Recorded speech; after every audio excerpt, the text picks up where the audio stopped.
देखो आज जो है क्वाड्रेटिक इक्वेशन का यहाँ पर सॉल्यूशन करवा दे रहे हैं। आप प्रॉपर तरीका से जो हमारा रिवीजन है क्वाड्रेटिक इक्वेशन का, हम लोग यहाँ पर क्वाड्रेटिक फार्मूला, इसी को हम लोग बाइनोमियल फार्मूला कहते हैं या इसी को हम लोग क्वाड्रेटिक फार्मूला कहते हैं, ठीक है। और ये बोर्ड एग्जामिनेशन के लिए मतलब ये मान के चलो जो 5 मार्क्स हम लोग कहते हैं ना, 5 मार्क्स यहाँ पे तुम्हारा फिक्स है। इसमें 2 टाइप का सवाल आता है, ठीक है। एक तुम्हारे पास पहला टाइप अगर तुम कहोगे टाइप 1, ठीक है। टाइप 1 अगर तुम बात करोगे तो एक होता है तुम्हारा इक्वेशन बेस्ड, ठीक है।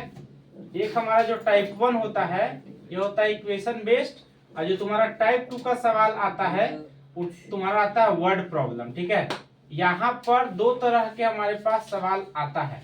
इस टॉपिक से बोर्ड एग्जामिनेशन में लॉन्ग आंसर 2 टाइप का सवाल आता है, ठीक है। पहला टाइप हमारा क्या होता है इक्वेशन बेस्ड, जहां पे डायरेक्ट हमारे पास क्वाड्रेटिक इक्वेशन दिया हुआ रहता है। जबकि अगर दूसरा अगर हम लोग बात करेंगे यहाँ पर तो प्रॉब्लम बेस्ड होता है। अब दोनों हम लोग बात करेंगे, लेकिन सबसे पहले आज हम लोग जो यहाँ पे भी बात कर रहे हैं ना, उस सबसे पहले क्वाड्रेटिक इक्वेशन सीखेंगे जहां पे हमारे पास इक्वेशन बेस्ड होगा, यानी पहले से हमारे पास इक्वेशन यहाँ पे गिवन दिया रहेगा, ठीक है। और इसमें भी 3 तरह के सवाल तुम्हारा आता है। जो इक्वेशन हमारे पास गिवन होता है, इक्वेशन हमारे पास 3 तरीका से दिया रहता है। देखो पहला जो इक्वेशन रहेगा वो रेसिप्रोकल सिस्टम का रहता है, दूसरा जो होता है रूट वाला रहता है, और तीसरा जो होगा तुम्हारा वो नॉर्मल रहता है, ठीक है। 3 तरह के सवाल यहाँ पूछा जाएगा। तुम क्रॉस चेक इसको ना स्प्लिटिंग मेथड से या फैक्टराइजेशन मेथड से भी कर सकते हो, ठीक है। लेकिन हम लोग यहाँ पे अगर मान लो इस फॉर्म में अगर दिया हुआ है तो सबसे पहले इसको हम लोग क्या करना पड़ता है, सिंप्लीफाई करना पड़ता है, ठीक। लेकिन उससे भी पहले हम लोग के लिए सबसे ज्यादा जरूरी यहाँ पे क्या है, हमारा जो बेसिक्स है, ठीक है। हमारा जो बेसिक्स है जिसको हम लोग फंडामेंटल कहते हैं, बेसिक्स या फंडामेंटल्स, ये हमारा क्लियर होना चाहिए, ठीक है। जो बेसिक और फंडामेंटल है हमारा होना चाहिए क्लियर। जैसे मान लो सबसे पहले अगर तुम इक्वेशन के बारे में बात करोगे तो px इज इक्वल टू क्या होता है fx, ये होता है तुम्हारा ax square plus bx plus c, ax square plus bx plus c। अगर x स्क्वायर का कोफिशिएंट देखोगे तो क्या है, a है, x का कोफिशिएंट क्या है, b है, जबकि c तुम्हारा क्या है, कांस्टेंट है। c क्या है बोलो, कांस्टेंट है। क्लियर है यहाँ तक। इसके अलावा अगर हम लोग यहाँ पे बात करेंगे तो हमारे पास 2 रूट होते हैं। कितने रूट होते हैं, 2 रूट्स। रूट्स की संख्या क्वाड्रेटिक के लिए कितना होता है तो बोलोगे 2 रूट्स होते हैं, ठीक है।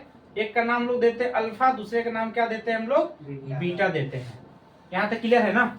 उसके साथ अगर हम लोग यहाँ पे बात करेंगे तो हम लोग निकालते हैं डिस्क्रिमिनेंट, ये होता है हमारे पास d, और इसका फॉर्मूला क्या होता है, बी स्क्वायर माइनस 4ac, ठीक है। B square minus 4ac।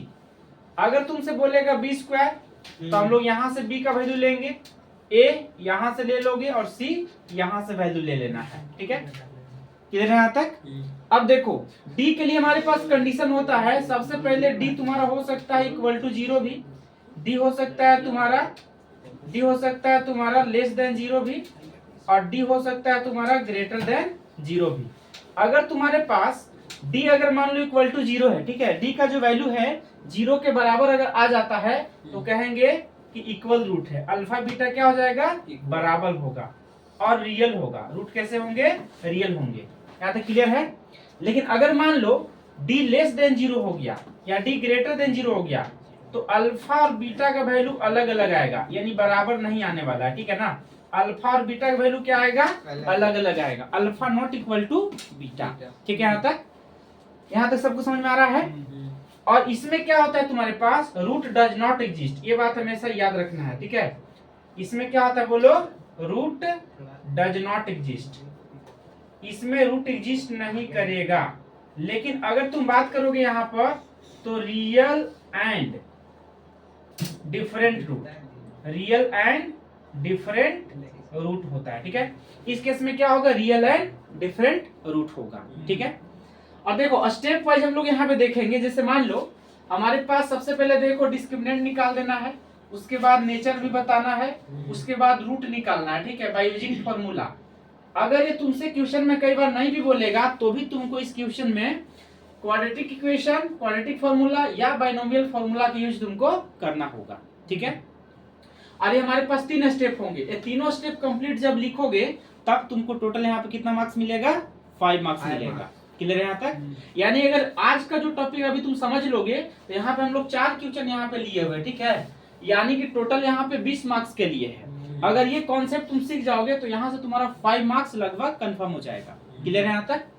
ये बेसिक बात सबको समझ में आ गया है? चलो अब हम लोग कंपेयर करेंगे और हम लोग यहाँ पर सॉल्यूशन पे आएंगे। पहला क्वेश्चन सबसे पहले सॉल्व करेंगे, ठीक है।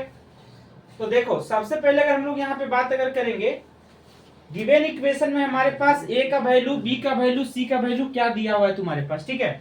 अगर इसको हम लोग कंपेयर करेंगे, कहां से कंपेयर करना है? स्टैंडर्ड इक्वेशन से। कहां से कंपेयर करोगे?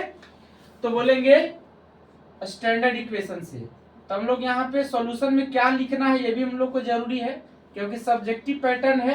तो जो तुम्हारा रिटेन होता है वो तुमको यहाँ पे मैटर करेगा कि तुमने किस प्रोसेस से लिखा हुआ है, सही तरीका से तुम्हारा रिटेन है कि नहीं है। अगर यहाँ पे तुम ध्यान से देखोगे तो हम सबसे पहले क्या लिखेंगे? 3x² माइनस 2x प्लस में कितना दिया बोलो? 1/3 इक्वल टू कितना?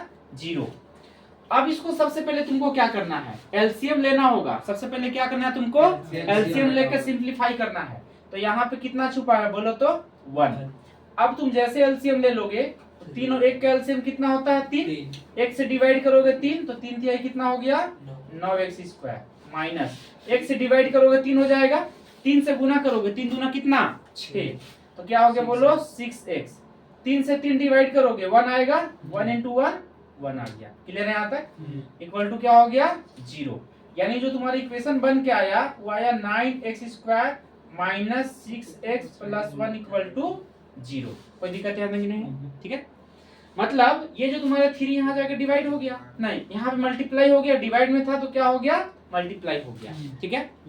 अब देखो ऑन कंपेयरिंग, यहाँ पे स्टेटमेंट लिखना पड़ेगा, ठीक है। ऑन कंपेयरिंग, ठीक है, ऑन कंपेयरिंग दिस इक्वेशन। इस इक्वेशन को कहां से कंपेयर करना है? तो विथ किसके साथ कंपेयर करना है? तो बोलेंगे ax² plus bx plus c, है ना, बराबर 0। ये बात ध्यान देना, ठीक है। मतलब जो हमारे पास गिवन इक्वेशन है ना, 9x² माइनस 6x प्लस 1, किससे कंपेयर करना है बोलो? ax² इससे। अब ध्यान से देखो तो यहाँ पर बोलो a का वैल्यू कितना आना चाहिए बोलो? 9। a का वैल्यू कितना आएगा बोलो? 9 आएगा, ठीक है। b का वैल्यू कितना आएगा बोलो? -6 आएगा। और c का वैल्यू कितना आएगा बोलो? 1 आएगा। c का वैल्यू कितना आएगा? 1। क्लियर है? अब ध्यान से यहाँ पे देखना, अगर हम लोग d का अगर बात करेंगे तो d बराबर क्या होता है बोलो?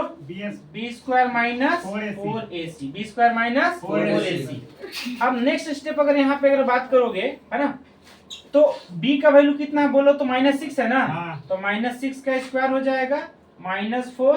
a का वैल्यू कितना बोलो? 9, ठीक है। c का वैल्यू कितना आएगा बोलो? 1। ये तुम्हारा 6 into 6 कितना हो गया? 36 हो गया। माइनस में 9 into 4 कितना हो गया बोलो तो? 36। यानी कितना हो गया? 0। क्लियर है यहाँ तक? यानी जो d का वैल्यू है तुम्हारा वो कितना आ गया? 0 आ गया, ठीक है। तो स्टेटमेंट यहाँ पे क्या लिखोगे? Since d equal to 0, d equal to 0, therefore real and equal root, real and equal root. Clear है? चलो यहाँ तो कोई दिक्कत नहीं किसी को, बोलो रियल एंड इक्वल रूट्स। अब जब यहाँ पे रूट की अगर बात करोगे तो अल्फा और बीटा, है ना, अल्फा और बीटा दोनों क्या आ जाएगा? बराबर। क्या आ जाएगा बोलो? बराबर। तो बोलेंगे -b/, क्या बोलेगा? -b/2a, -b/2a। जब d तुम्हारा ग्रेटर नहीं, जब d तुम्हारा इक्वल टू 0 आएगा तो रूट कैसा होगा? Real and equal, real and equal, ठीक है। तो अब फॉर्मूला हम पुट कर दो, यहाँ पे माइनस है, माइनस लगा दो। b का वैल्यू कितना बोलो तो? -6, है ना। यहाँ पे क्या लिखोगे? -6 टू a का वैल्यू कितना बोलो? 9, है ना। तो यहाँ पे क्या लिखोगे? 9। माइनस इंटू माइनस क्या हो गया बोलो तो? प्लस हो गया ना। माइनस इंटू माइनस क्या हो गया बोलो? प्लस। ये हो गया 6, ये कितना हो गया? 18। यहाँ से काट दो, एक बार में 3 बार में 1/3। यानी अल्फा और बीटा दोनों क्या आ जाएगा? बराबर आएगा। अल्फा भी 1/3 और बीटा भी 1/3। यहाँ तक ठीक है ना। तो यहाँ पे लिखेंगे हेंस, क्या लिखोगे? Hence alpha is equal to beta is equal to 1/3। ये हमारा क्या हो गया बोलो? आंसर। यहाँ तक क्लियर है एकदम? कोई दिक्कत है किसी को? नहीं।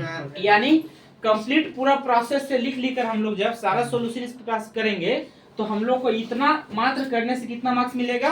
5 मार्क्स मिलेगा। ठीक है, कितना मार्क्स मिलेगा? 5 मार्क्स मिलेगा।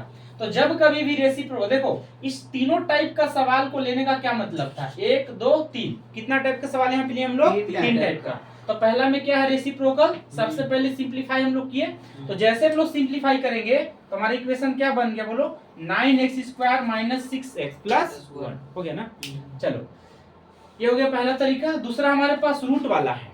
बहुत ज्यादा कभी कभी ना रूट वाला में कंफ्यूजन आता है, ठीक है, कि रूट वाला में कैसे बनाएंगे। कभी कभी क्या होता है ना कि रूट देखकर भी तुमको डर लग सकता है, लेकिन ये डरने वाली बात नहीं है। अगर स्प्लिटिंग करना रहता है तो रूट में थोड़ा सा दिक्कत हो सकता है, लेकिन बाई फॉर्मूला अगर तुमको पुट करना है तो रूट वाले में भी कोई दिक्कत नहीं होना चाहिए। क्लियर है यहाँ तक? ये बात सबको समझ में आ गया है? ठीक, इसको भी रिवाइज कर लेना है। अब हम लोग यहाँ पे नेक्स्ट क्वेश्चन अगर हम लोग यहाँ पे देखेंगे तो नेक्स्ट हमारे पास क्वेश्चन क्या है? रूट वाला है। सिंपल वाला इक्वेशन तो बड़ा आसान है, तुम डायरेक्ट कर सकते हो, ठीक है कि नहीं? ये तुम स्प्लिटिंग से भी आंसर देख सकते हो। देखो तो 3 दूना यहाँ पे कितना आ रहा है? 6 आ रहा है। 3 दूना कितना आ रहा है? 6 आ रहा है ना। यहाँ पे -3 में तोड़ सकते हो, है कि नहीं? यहाँ देखो तो 3 दूना का 6, यहाँ पे -2 और -3 में तोड़ सकते हो, है कि नहीं? तो इसको स्प्लिटिंग से भी डायरेक्ट तुम देख सकते हो कि अल्फा और बीटा का वैल्यू क्या क्या आ रहा है कि नहीं? तो हम लोग यहाँ पर अब सेकेंड क्वेश्चन यहाँ पे सबसे पहले देख लेते हैं। यहाँ तक क्लियर है सबका? चलो नेक्स्ट हम लोग यहाँ पे दूसरा क्वेश्चन का सोल्यूशन हम लोग यहाँ पे देखेंगे कि कैसे बनाना है। रूट वाला जब क्वेश्चन रहेगा तो किस प्रकार से बनाना है। देखो ये जो तुम्हारा टॉपिक है ये मतलब कंपलसरी टॉपिक है, इसीलिए और आसान भी है, इसीलिए हम लोग को कंप्लीट तरीका समझ में आना चाहिए। ठीक है, चलो अगर नेक्स्ट हम लोग यहाँ पे बात करेंगे तो सॉल्यूशन में क्या लिखेंगे? हमारे पास जो गिवन है वो सबसे पहले इक्वेशन लिखना पड़ेगा ना। तो हमारे पास क्या इक्वेशन है बोलो तो? 3x²। क्या बोलो? 3x² माइनस में क्या बोलो? 4√3x प्लस कितना बोलो? 4 इक्वल टू कितना है? 0। यहाँ तक क्लियर है एकदम? कोई दिक्कत नहीं है? ठीक है, चलो हम लोग यहाँ पे क्या लिखेंगे? On comparing. क्या लिखेंगे बोलो? On comparing with standard form. क्या लिखोगे? Standard form. अब स्टैंडर्ड फॉर्म क्या होता है बोलो तो? px = ax² + bx + c = 0। Clear है यहाँ तक? हम लोग को सबसे पहले क्या करना है? जो गिवन इक्वेशन हमारे पास है उसको कंपेयर करेंगे। किसके साथ कंपेयर करेंगे? स्टैंडर्ड फॉर्म के साथ करेंगे ना। तो हम लोग को क्या मिलेगा? a का वैल्यू कितना मिलेगा बोलो तो? 3। b का वैल्यू कितना मिलेगा? -4√3 और c का वैल्यू कितना मिलेगा? 4। ठीक है यहाँ तक? हमने यहाँ से a का वैल्यू, b का वैल्यू, c का वैल्यू ले लिया। अब अगर ध्यान से देखोगे तो हमें सबसे पहले क्या निकालना है? डिस्क्रिमिनेंट निकालना है। इसको हम लोग विविधकार भी कहते हैं हिंदी में, ठीक है ना। डी मतलब क्या होता है? डिस्क्रिमिनेंट यानी कि विविधकार। ठीक है, अब देखो डी बराबर क्या होता है? तो बोलेंगे b² - 4ac। क्या होता है? b² - 4ac। बोलो b का वैल्यू कितना बोलो तो?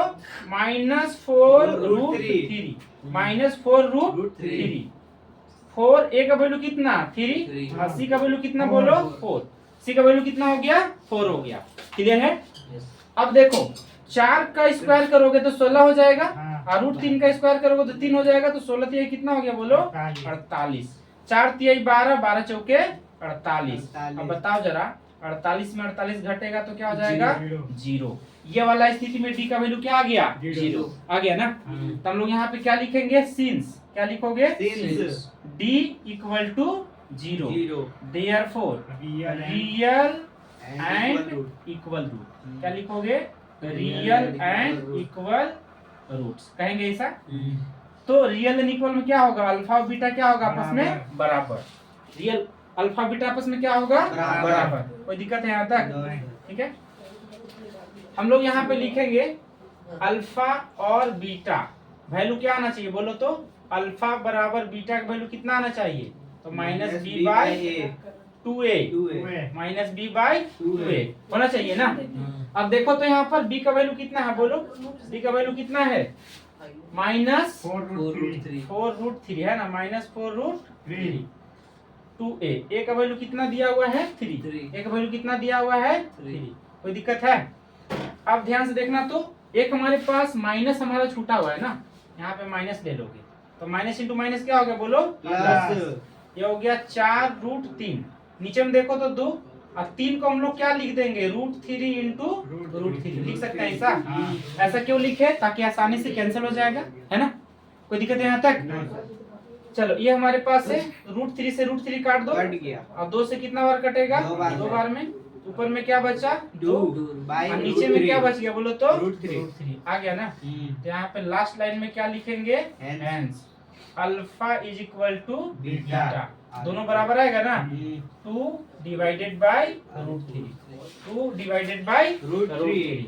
यहाँ तक एकदम क्लियर है, ये बात समझ में आ गया है। यानी पहला टाइप हम लोग देखे रेसिप्रोकल वाला, दूसरा टाइप हम लोग क्या देखे यहाँ पर, रूट वाला। अगर दोनों कॉन्सेप्ट हमारा अगर क्लियर है तो आसानी से सवाल तुम्हारा बन जाएगा, ठीक है ना। ठीक है, अब देखो, अब ये दोनों क्वेश्चन को यहाँ पर सॉल्व करने के बाद तुमको अब ये समझ में आ रहा होगा, ऐसा मतलब उम्मीद करेंगे कि अगर ए और बी बढ़िया से अगर तुम लोग समझ चुके हो तो सी और डी तुम्हारा क्या है, बहुत आसान है ना। सी और डी बहुत ज्यादा आसान हो गया, एकदम सिंपल फॉर्म में हो गया, ठीक है। तो सी और डी तुम्हारा क्या रहेगा बोलो, होमवर्क रहेगा। अगर ए और बी बहुत बढ़िया से तुमको समझ में आ गया है तो सी और डी हम लोग होमवर्क करेंगे। अगर फिर भी तुमसे अगर नहीं बनेगा तो वापस हम लोग यहाँ पर इसको बनाएंगे, डिस्कशन करेंगे। ये बात समझ में आ गया है, यहाँ तक सबको समझ में आ गया है ना। तो इसको फिर से जाके घर में तुम क्या कर लेना, रिवाइज कर लेना है। क्लियर है, ठीक है। चलो आज हम लोग यहीं तक इसको छोड़ते हैं।